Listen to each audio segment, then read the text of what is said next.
90 degree കോണിനെ മട്ടകോൺ അഥവാ right angle എന്ന് പറയുന്നു. 90 ഡിഗ്രിയിൽ താഴെയുള്ള കുറവായത് ന്യൂനകോൺ അല്ലെങ്കിൽ അക്യൂട്ട് ആംഗിൾസ് എന്ന് പറയുന്നത്. ഉദാഹരണം 10 ഡിഗ്രി, 15 ഡിഗ്രി, 35 ഡിഗ്രി, അങ്ങനെ 90 ഡിഗ്രി താഴെയുള്ള ആംഗിൾ. 90 ഡിഗ്രി കൂടുതലാണെങ്കിൽ ആ കോണിനെ നമ്മൾ ഒബ്റ്റ്യൂസ് ആംഗിൾ അഥവാ ബൃഹത് കോൺ എന്ന് പറയുന്നു. രണ്ട് കോണുകളുടെ തുക 90 ഡിഗ്രി ആയാൽ അവയെ പൂരക കോണുകൾ എന്നറിയപ്പെടുന്നു. അതായത് കോംപ്ലിമെന്ററി ആംഗിൾസ്.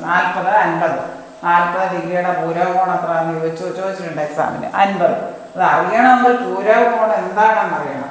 രണ്ട് കോണുകളുടെ തുക 90 ഡിഗ്രി ആയാൽ 40 ഡിഗ്രിയുടെ പൂരക കോൺ എന്ന് പറഞ്ഞാൽ 50ആണ്. 50 ഡിഗ്രിയുടെ പൂരക കോൺ എന്ന് പറയുന്നത് 40. എത്ര കൂടെ കൂട്ടിയാൽ 90 കിട്ടും നോക്കിയാൽ മതി.